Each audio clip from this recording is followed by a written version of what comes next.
Es una patología. Ahí está. Maestra, ¿no se les llama personas atópicas? No, aparte.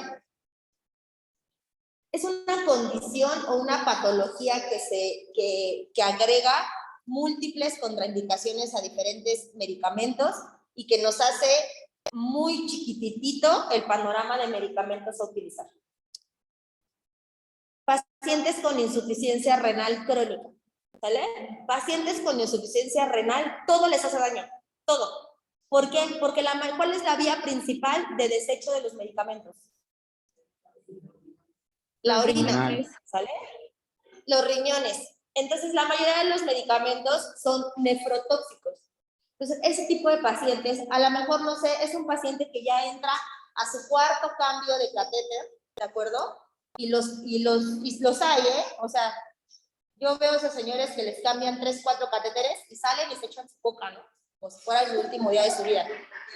Entonces, sí, este tipo de pacientes nos aporta muchísimo por esa parte el panorama de utilización de medicamentos. Entonces es bien importante que en la etapa preoperatoria, en la ficha de identificación o en mi hoja de enfermería, yo resalte todos esos medicamentos con ese paciente al que es alérgico. Ejemplo, diclofenaco, ketorolaco, cefalosporinas, sulfas, penicilinas. O sea, con ellos todo le hace daño, ¿sale? Entonces tengo que ser vancomicina, no se diga, no puedo utilizar una vancomicina con ellos, ¿sale? Entonces acorta muchísimo lo que es el cuadro de medicamentos a utilizar en este tipo de pacientes. Otro tipo de pacientes muy común, no tanto como los renales, pero son los de insuficiencia cardíaca congestiva o los cardiópatas, ¿sale? Los cardiópatas también nos acortan un poco, no tanto, pero sí el panorama de los medicamentos, ¿sale? Y bueno, dentro de la exploración física es lo más relevante. Obviamente ya sabemos y tenemos entendido la parte que vamos, cuáles son los métodos que vamos a utilizar para la exploración física. Ahorita los vamos a ver, ¿sale? La siguiente parte, en la etapa preoperatoria, es la revisión de la historia clínica, ¿sale? La revisión de la historia clínica nos va a permitir saber qué antecedentes o de qué padece mi paciente. Y la última etapa será la revisión de pruebas de laboratorio, exámenes complementarios que sustenten el diagnóstico. Siguiente diapositiva, por favor.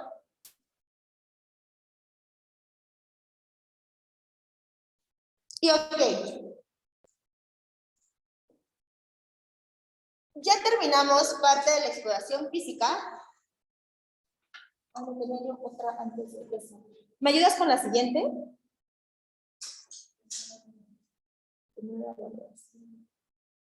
Ahí, perdón, están invertidas las diapositivas. Después de todo lo que ya ahorita les platiqué, tenemos los métodos de exploración física, que creo que ya la mayoría los conoce, ¿de acuerdo? La palpación, la percusión, la auscultación y la observación. Estos métodos nos van a ayudar a terminar y a determinar la situación de sistema a sistema de mis pacientes, ¿de acuerdo?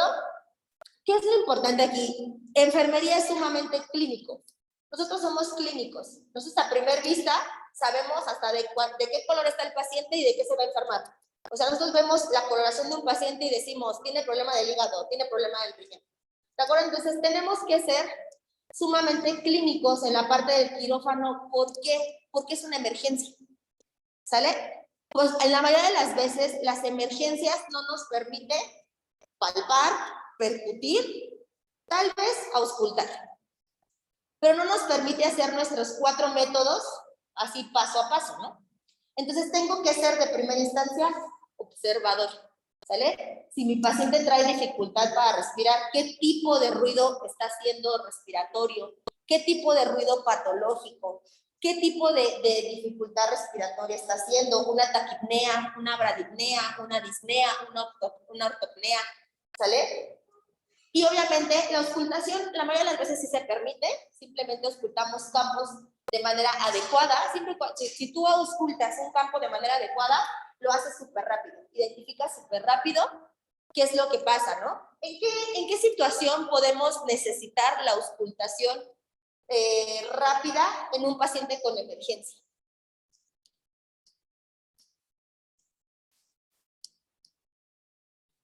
Normalmente vamos al médico y nos auscultan, ¿no? Los pulmoncitos y nos dicen, diga uno y diga uno. Pero mi paciente está al borde del shock y de la hemorragia, ¿sale?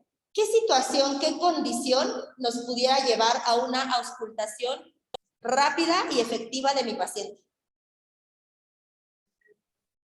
¿Podría ser un derrame pleural, profesora? Un derrame pleural podría ser, y otra condición más fácil y más común en una cirugía, una intubación endotraqueal, ¿sale? Nosotros cuando estamos asistiendo las intubaciones endotraqueales, los médicos nos piden auscultar los campos pulmonares. ¿Por qué? Porque simplemente ellos están a la cabeza de mi paciente y hay veces que no es tan posible alcanzar lo que es el tórax.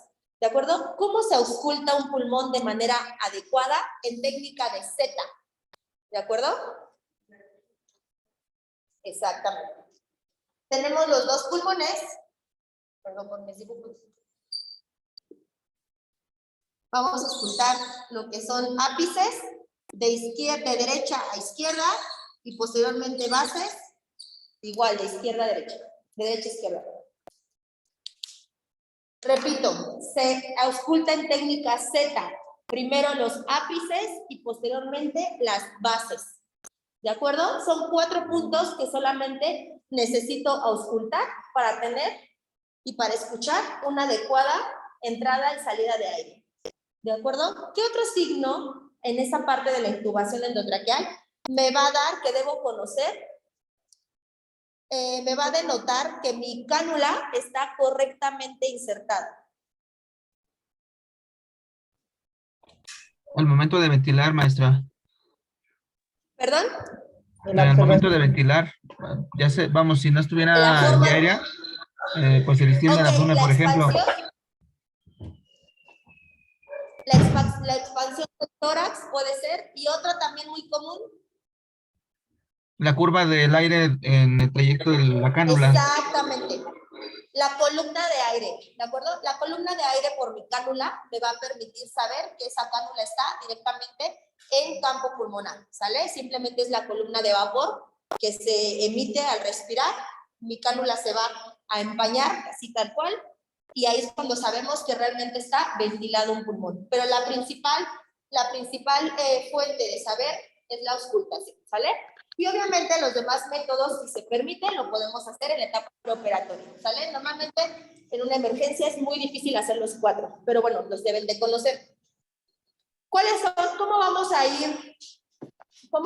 ir explorando de manera efectiva a mi paciente? De la siguiente forma. Principalmente la vía aérea. ¿Cómo está la vía aérea? Posteriormente me voy a ir al estado neurológico. Siguiendo signos vitales, ya les había dicho, monitorizar la función circulatoria o cardíaca, auscultar pulmones. Una cosa es cómo respira y otra cosa es cómo están los pulmones. Es decir, mi paciente puede que esté respirando bien y trae un neumotórax, ¿de acuerdo? Pero todavía funciona o todavía está establecida la función vital. No tarda en que se canse y colapse, pero en ese momento está respirando, ¿sale? Me puede dar unos minutitos. En cambio, a lo mejor puede ser que respiró y trae un balazo cerca del pulmón, pero no está perforada una porción vital. Simplemente tal vez le dio un pequeño roce al pulmón, pero está comprometido el pulmón. ¿Ya sale? ¿Sí se entiende? Y por último, las extremidades. No porque sean menos importantes, ¿sale? Pero al último, y son más fáciles normalmente las extremidades a simple vista se ve la lesión. ¿Ok? ¿En qué situación en extremidades pudiera yo omitir algo importantísimo para la función vital? Principalmente en extremidades, en las dos superiores e inferiores. ¿En qué condición yo pudiera, esa pequeña omisión de ese dato me puede llevar a un dato catastrófico en mi sala de quirófano? Mujeres, principalmente.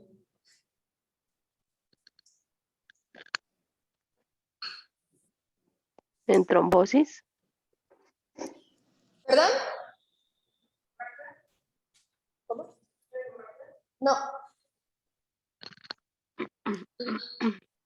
La insuficiencia circulatoria, ¿de acuerdo? ¿Qué pasa si a mi paciente, sí, ya le vi ya vi los accesos venosos, están bien bonitos los catéteres y todo, ¿no? Sin problema. Ya vi que respira, ya la intubé y bueno, sí, pero se les pasó, ¿qué creen? Vendarle los pies. Hacer un vendaje de miembros pélvicos y esa paciente traía unas venas que ni Dios Padre es capaz de cerrar. Unas varices, recordemos que estamos en un país con alto índice de insuficiencia cardíaca periférica y insuficiencia circulatoria, periférica. Entonces, ¿por qué? Porque las mujeres nos las pasamos mucho tiempo de pie en una sola posición, llámese amas de casa, llámese trabajadoras, siempre sufrimos de las piernas. ¿Quién no trae ese adormecimiento de piernas toda la vida? Pero yo, por ejemplo, las mujeres para yo,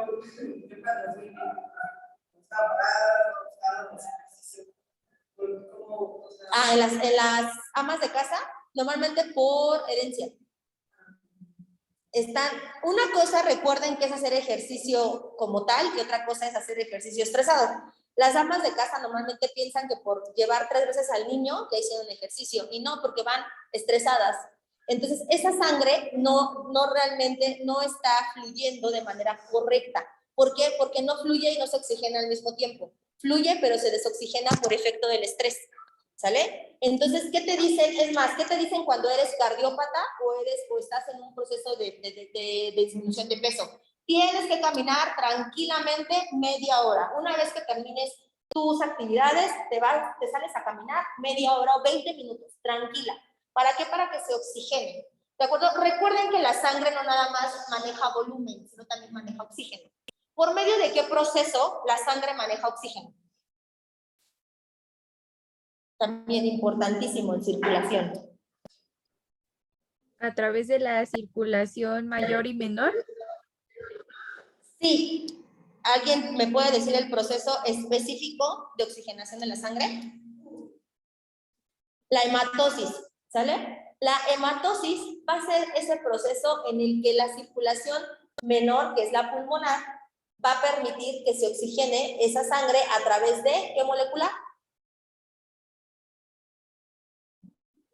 ¿No? ¿Cuál es la molécula transportadora de oxígeno por excelencia? La hemoglobina. Exactamente, la hemoglobina. ¿De acuerdo?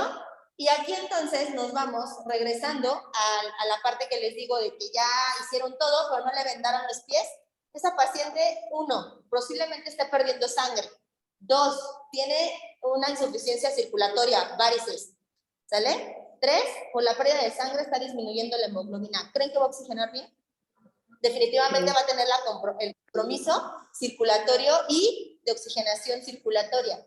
¿Qué voy a hacer con qué hace el vendaje de miembros pélvicos? Comprimir, contener, ¿sale? Hacer que ese vaso no se dilate y por ende no se formen, ¿qué? Coágulos, trombos, ¿de acuerdo? Recuerden que en un proceso quirúrgico mi paciente está anestesiada de manera parcial o de manera total. Por ende se ponen todos sus sistemas fisiológicos en reposo. ¿De acuerdo? Entonces tengo yo que ayudar a que ese paciente, ¿qué pasa, no? Cuando se duermen todos o muchos en una cama, ¿no? Tienen visitas y se duermen muchos en una cama, ¿qué tienes que hacer? Pues hasta ponerte en un ladito para que todos quepan y no te muevas, ¿no? Así también la sangre en un quirófano o los vasos en un quirófano. Los tienes que contener y decirles, de aquí, de esta circunferencia no debes de pasar, ¿sale? Te debes de adaptar a esta compresión para que tu sangre fluya y siga corriendo y no se hagan los charcos de lluvia, ¿sale? ¿Sí se entiende? Entonces, así de importante es ese proceso. Ahora, ¿de dónde a dónde es lo correcto colocar un vendaje de miembros pélvicos? De dorso del pie hasta tercio medio de muslo, de muslo, ¿sale? ¿Qué pasa cuando yo pongo un vendaje y yo peleo diario con mis compañeras? Porque lo ponen hasta abajo de la rodilla y del tobillo, ¿no? No, cortas circuitos importantes de paso de la sangre como son las articulaciones. ¿Qué pasa cuando le damos vuelta a una manguera y se encuentra con algo obstruyendo? Precisamente se va a doblar, ¿sale? Se va a doblar y esa circulación no va a ser fluida. Pasa lo mismo con los vasos sanguíneos, ¿Sale? Recordemos que tenemos grandes vasos en los miembros pélvicos, como son la vena safena, la arteria femoral, entonces es muy importante contenerla de manera correcta. Entonces será desde miembros pélvicos, simplemente dejando descubierto la parte de los sortejos para valorar pulsos distales y circulación distal en los deditos y tercio medio del muslo, ¿de acuerdo? ¿De qué tipo de vendaje? En espiga, ¿ok? Eso es bien importante en la preoperatoria. Y las extremidades, eso en las inferiores. Y en las superiores, ¿qué pasó muy comúnmente ahora con lo de la etapa del COVID? ¿Qué tipo de sistema afectaba el COVID o afectó el COVID en muchas situaciones? Sistema respiratorio y el sistema... ¿Otro sistema? Circulatorio. El circulatorio y principalmente de coagulación.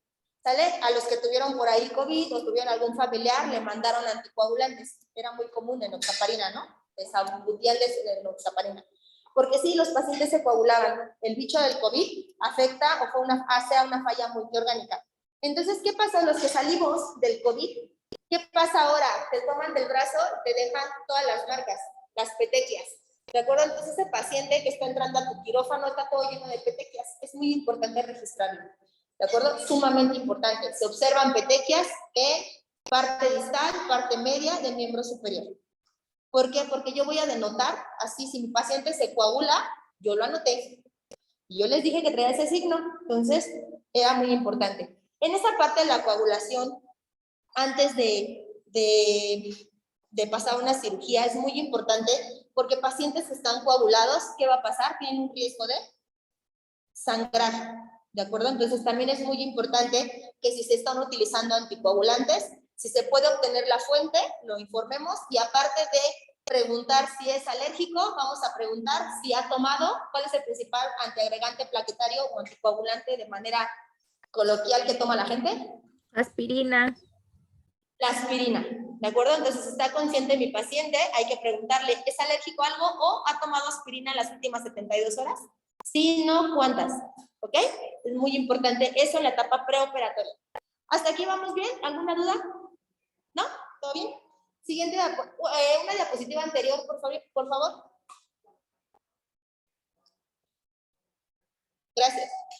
Ok, dentro de la valoración, de la exploración física, eso es lo más importante, pero ahora vamos a ver la historia clínica. Esto es muy rápido. Aquí no me voy a detener como que hacer toda una historia clínica, sería muchísimo. Les voy a subir todo este material a la plataforma y lo van a ir checando, ¿sale? ¿Y de qué vamos a hacer en la historia clínica? Para empezar, voy a obtener datos sobre alguna patología actual que tenga mi paciente. Fácil, bases, enfermedades de bases y o congénitas, ¿sale?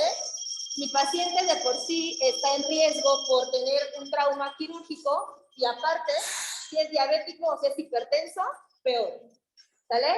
Principales enfermedades, diabetes, hipertensión, cáncer, hipotiroidismo, ¿sale?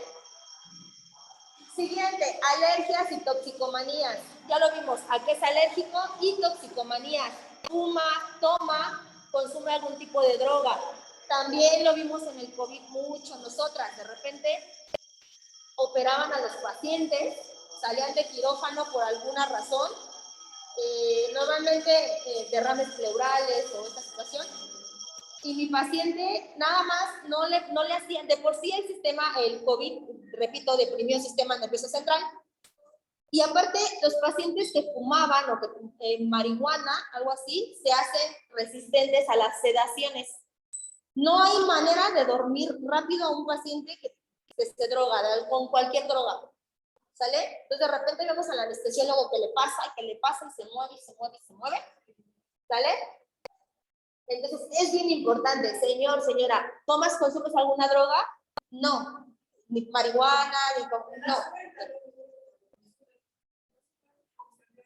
Exactamente, ¿sale? Pero bueno, estos datos son sumamente sensibles, la mayoría de las veces, y debemos de tener el tacto para obtenerlos. pero en una etapa quirúrgica, normalmente yo a mis alumnos en las etapas de procesos enfermeros o así, digo, bueno, si se omiten no hay tanto problema, ¿no? A lo mejor en algún momento vamos a obtener el dato, pero en las situaciones quirúrgicas sí es bien importante tratar de obtener todos estos datos. ¿Sale? Alergias a alimentos. ¿Qué pasa con la paciente que salió de quirófano?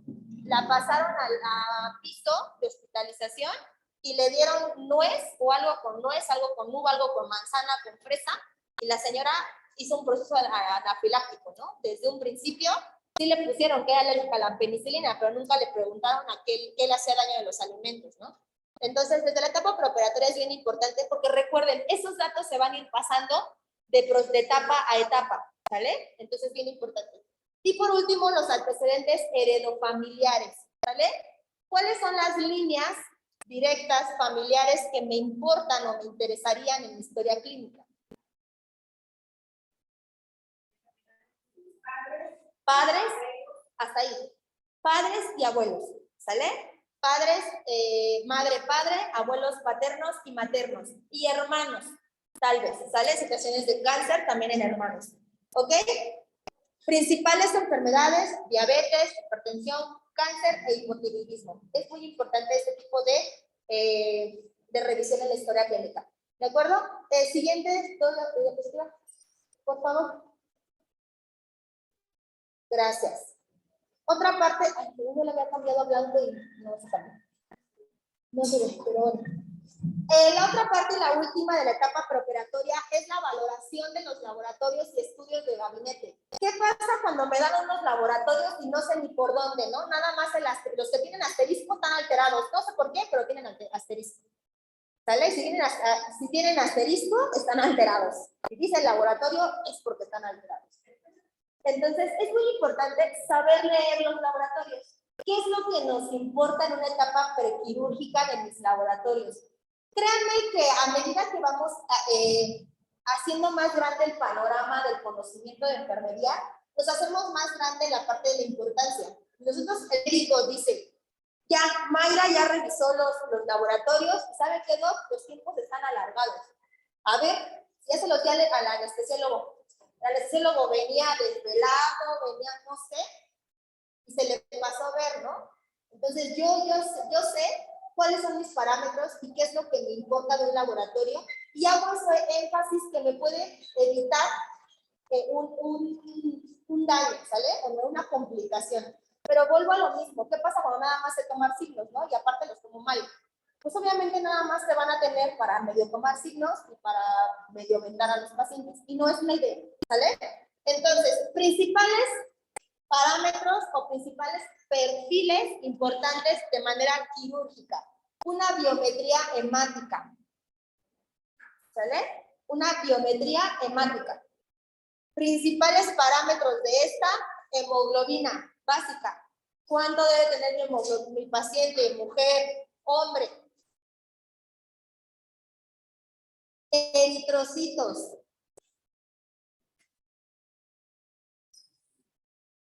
Volumen de sedimentación globular, la BSG, leucocitos y plaquetas. ¿Qué pasa con los hombres? Normalmente los hombres, ¿por qué están hemoconcentrados? ¿Por qué pueden estar ellos hemoconcentrados?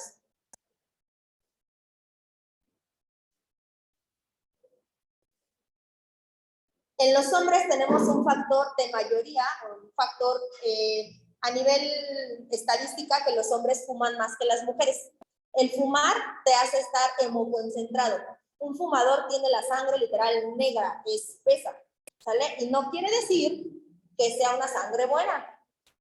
Cuando estás hemoconcentrado, es más fácil que te puedas coagular, ¿sale? Entonces tenemos aquí, muchos hombres tienen hemoglobinas muy altas, hematocritos muy altos. Ahí me faltó el hematocrito. Hematocrito también es muy importante. Tienen hematocritos muy altos, hemoglobinas muy altas, y dicen, ay, si yo estoy bien sano. No, mijito, te puedes coagular más fácilmente, ¿sale? Entonces, es muy importante saber por qué se puede dar esa variación de manera natural, a diferencia, obviamente también ya hay mujeres que fuman mucho y ya cada vez se ve más común y tenemos esa poca diferenciación entre género, ¿no? Siguiente, química sanguínea.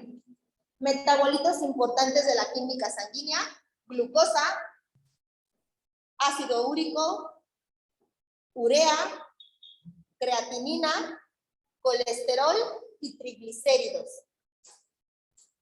Básico: función renal, función pancreática.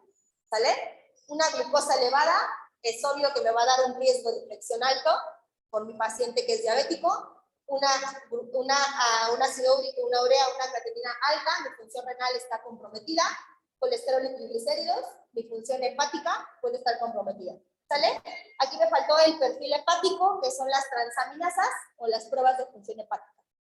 Y por último, tengo lo que son los tiempos de coagulación, y lo más importante en una cirugía: tiempos de coagulación. El tiempo de protrombina y el tiempo de tromboplastina, el TP y el TPT. ¿Sale?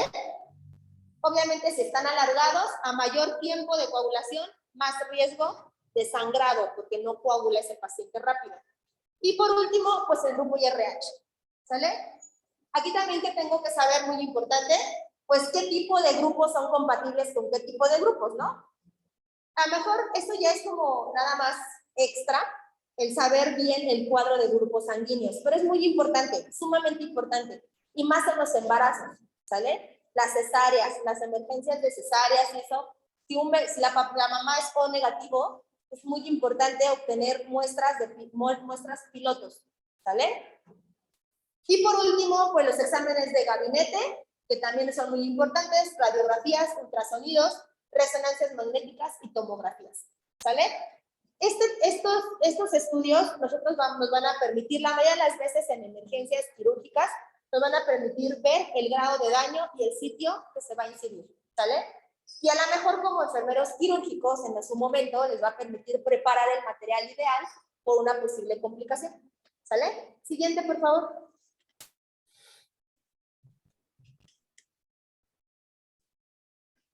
Ok, para la clasificación del riesgo quirúrgico, del estado físico, tiene unos parámetros. Es la clasificación del ASA.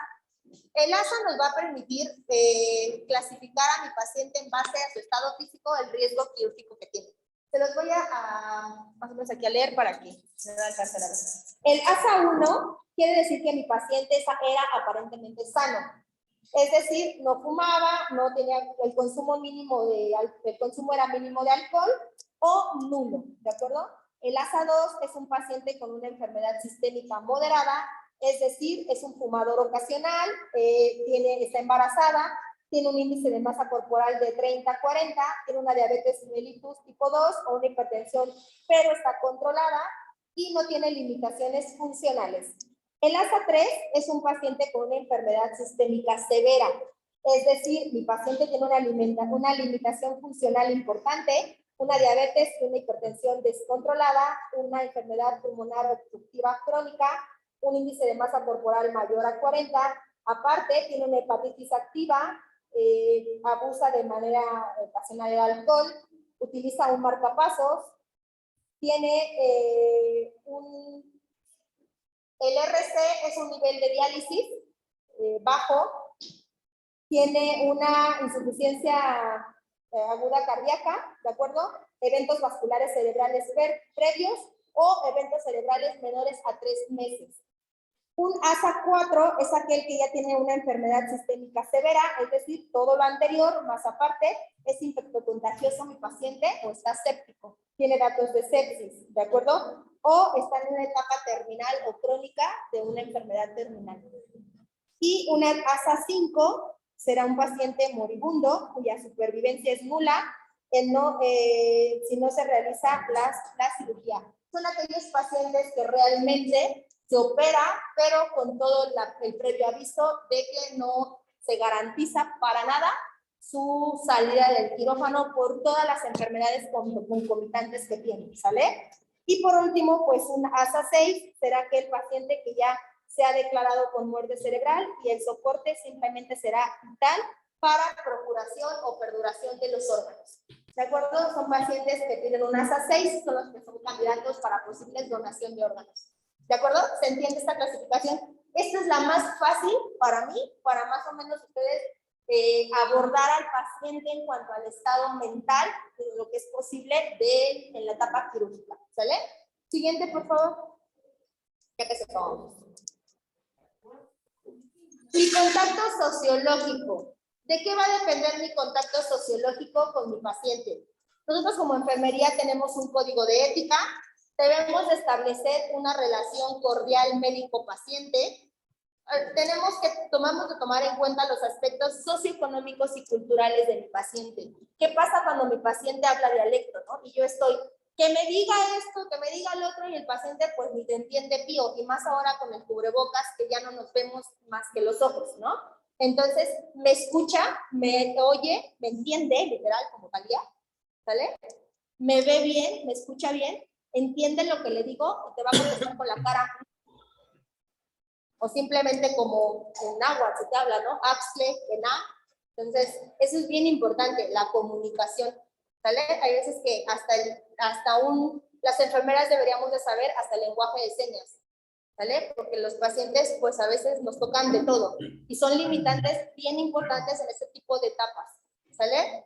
¿Qué pasa cuando en la etapa preoperatoria nos pasaron un paciente con hilitos rojos, con sus amuletos, con todas sus situaciones de creencia, ¿sale? Mire, señor, no se preocupe, le tengo que retirar por seguridad, pero no decirle que se arranque eso, que se quite eso no sirve, ¿sale? No, porque es una seguridad para tu paciente, es la fe de tu paciente, entonces hay que tomarlo en cuenta mucho, ¿sale?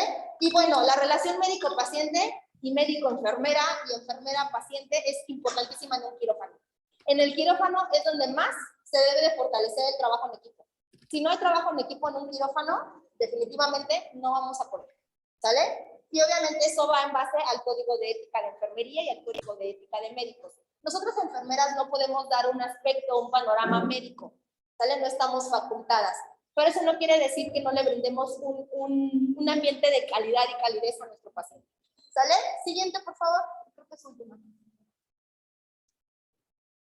Ok, con esto vamos a terminar. Vamos a hacer el triage, la clasificación de mi paciente, ¿sale? Normalmente en un quirófano llegamos en un turno y tenemos 10 camillas ahí llenas, ¿sale? Pero ¿qué pasa? De urgencias me hablan y que acaba de llegar el mismo baleado de hace rato, ¿sale? Ni modo, se esperan las 10 camillas que tengo en labor, las 10 camillas que tengo en preoperatorio y entra primero el de la emergencia, ¿sale? Sí, todas las que están ahí son urgencias.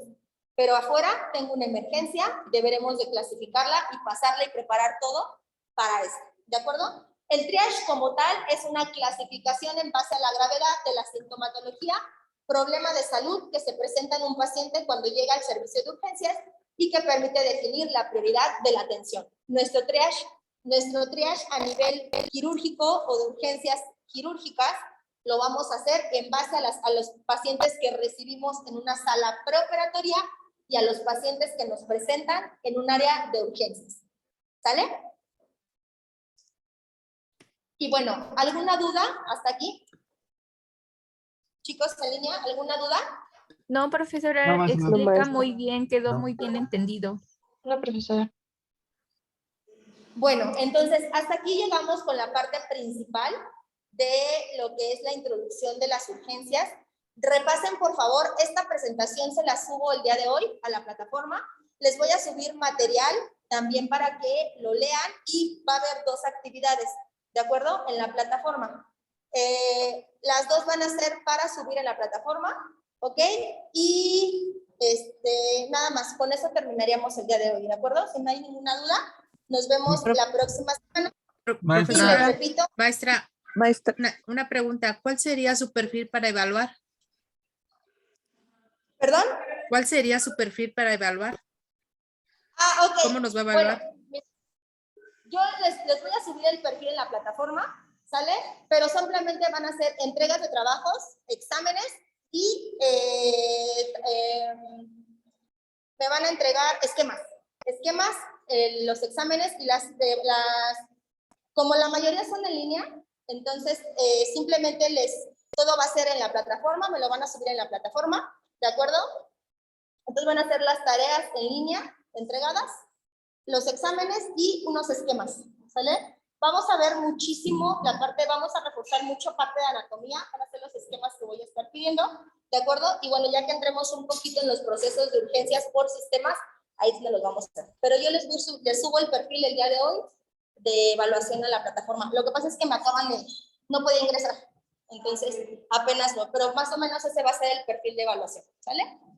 Ya nada más que me digan el profesor, si ellos me establecen un módulo de aplicación de examen en cierto tiempo, y si no, yo les estaré avisando un sábado antes cuándo es el examen, ¿de acuerdo? Y de qué temas se van a ver. Entonces nada más lo checo eso con el profesor, ¿vale?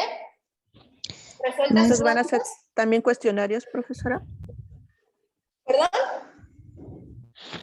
¿También va a ser cuestionarios? No, esos van a entrar dentro de las tareas, de las actividades que les suba. El examen será parte. Profesora, ¿qué días va a establecer para entrega de tareas? Eso ya ahorita lo veo en la plataforma. Normalmente serán los días jueves o viernes, a más tardar. Un día antes, no tengo problema. Ok, muchísimas gracias, maestra. ¿Vale? Que tenga buen Gracias, fin de profesora. semana. Bueno, por acá nos estaremos viendo y escuchando entonces el próximo sábado. ¿De acuerdo? Sí, profesora, gracias. Buen día. Gracias, Gracias. Tengan profesora. bonito fin. Hasta luego. Bye. Hasta Hasta luego. luego. ¿Cuál es la tarea entonces? Se las voy a plasmar de manera concreta. Esa misma. Sí. Lo que pasa es que, ¿sabes qué?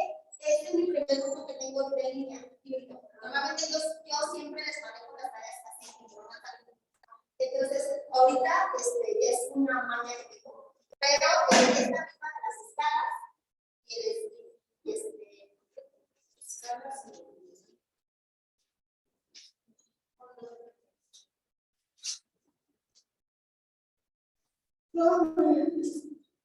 a las vías, las centrales. Esto ya se los dejo de manera concreta en la plataforma para que ya la tarea me la suban ahí. Esto lo quiero bien detallado. ¿Ok? Y bueno, vamos.